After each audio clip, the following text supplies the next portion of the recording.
UP सरकार में cabinet मंत्री ओम प्रकाश राजभर को बड़ा झटका लगा है। पार्टी के बड़े नेता जफर नकवी समेत 200 से अधिक अल्पसंख्यक नेताओं ने ओम प्रकाश राजभर को अल्पसंख्यक और मुसलमानों का विरोधी बताते हुए पार्टी से इस्तीफा दे दिया। जफर नकवी ने अनादि टीवी से बातचीत में बताया कि ओम प्रकाश राजभर अल्पसंख्यक विरोधी हैं और वे मुसलमानों के खिलाफ बयान देते हैं, जिससे उनकी भावनाओं को ठेस पहुंची है। नकवी ने बताया कि उनके बयानों से आहत होकर ही वो पार्टी छोड़ने का उन्होंने फैसला लिया है। तो मुसलमानों और अल्पसंख्यकों का लीडर बताने वाले और लगातार ये दावा करने वाले कि मैं मुसलमानों का, मैं अल्पसंख्यकों का सच्चा हितैषी हूँ, यूपी सरकार के मंत्री ओम प्रकाश राजभर, जो सुहेलदेव भारतीय समाज पार्टी यानी सुभासपा के राष्ट्रीय अध्यक्ष हैं। सुभासपा में बड़ी टूट देखने को मिली है। मुस्लिम समाज के करीब 200 से अधिक कार्यकर्ता और पदाधिकारियों ने सुभासपा से इस्तीफा दिया है और उनमें से कुछ चेहरे हमारे साथ यहाँ पर मौजूद हैं बातचीत करने के लिए। ये बताइए कि क्या वजह रही? ओम प्रकाश राजभर तो कहते हैं कि मैं मुसलमानों का हितैषी हूँ और आप लोगों ने सुभासपा उनकी पार्टी से इस्तीफा दे दिया। देखिए, आदरणीय ओम प्रकाश राजभर जी कहते हैं, ये आपने सही कहा, लेकिन करते नहीं हैं। कहने और करने में फ़र्क होता है। उत्तर प्रदेश के अल्पसंख्यक कल्याण का कैबिनेट मंत्री होने के बावजूद उन्होंने अल्पसंख्यक की किसी नीति विशेष पे कोई काम नहीं किया। उन्होंने वक्फ के मामलों में भी बयान दिया कि ये ऐसे तरह के घोटाले होते हैं, वक्फ की तमाम ऐसी चीज़ें होती हैं, उनको थोड़ा सा रिवीजन करने की आवश्यकता है। हम लोग लगातार कोशिश और प्रयास करते रहे कि उनको ये बताएं कि जिस प्रकार से वो बयान दे रहे हैं वो हमारे न केवल समाज को आहत कर रहा है, बल्कि तमाम उन हज़ारों कार्यकर्ताओं को आहत कर रहा है जो इससे आश्वस्त है कि ओम प्रकाश राजभर जी हमारे कल्याण की बात करेंगे, हमारी नीतियों पर विकास की बात करेंगे, हमारे सम्मान की बात करेंगे, लेकिन वास्तविक पृष्ठभूमि पर कहीं पे गाजी की मज़ार पे जाते हो, जय सुहेलदेव के नारे लगा के झंडे लगा दिए जाते हैं। कहीं पे वक्फ के इमामबाड़े पे बयान देते हैं कि इमामबाड़ा सरकार छीन लेगी। उनको थोड़ा सा अपडेट होने की आवश्यकता है।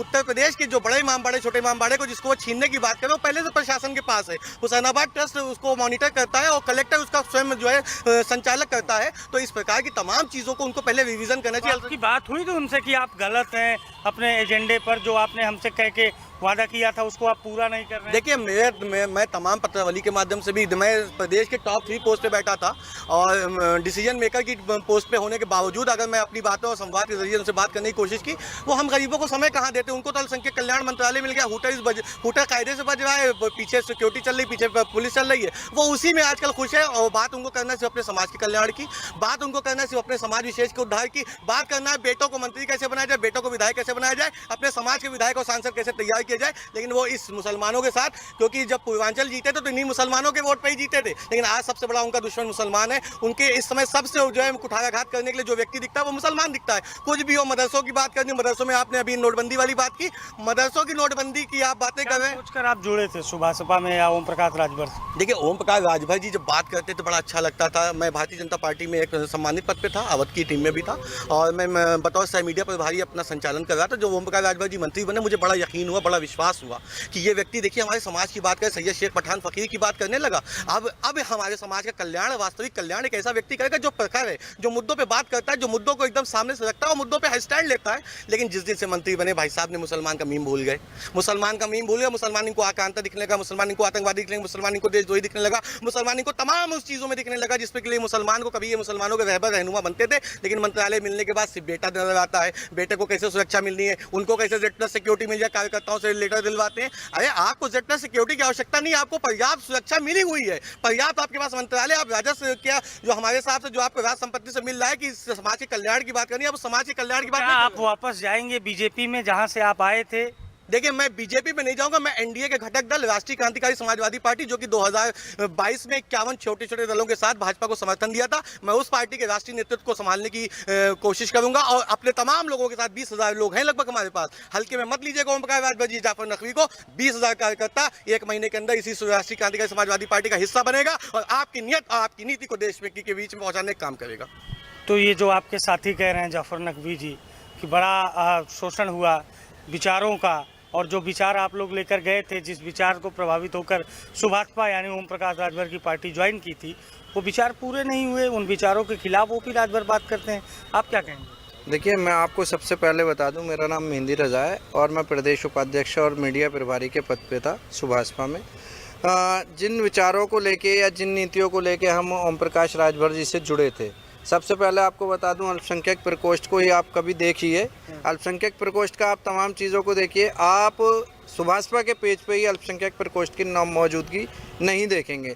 आप कभी अल्पसंख्यक प्रकोष्ठ के कोई भी मीटिंग बैठक होती है उसमें ओम प्रकाश राजभर जी की मौजूदगी नहीं देखेंगे, आप अरविंद राजभर की मौजूदगी नहीं देखेंगे, आप अरुण राजभर की मौजूदगी नहीं देखेंगे। इतना सब कुछ होने के बावजूद आप लोग बने रहे सुभाषपा में। जी बने रहे। एक हमको आश्वस्त किया गया था, हमारे प्रदेश अध्यक्ष जो थे खुर्शीद आलम जी ने, उनको मंत्री प्रतिनिधि बनाया गया था, तो उन्होंने कहा था कि देखिए मुझे मंत्री प्रतिनिधि बनाया है तो मैं तमाम मुस्लिम हितों के लिए नीतियां बनवाने में आपका सहयोग करूंगा।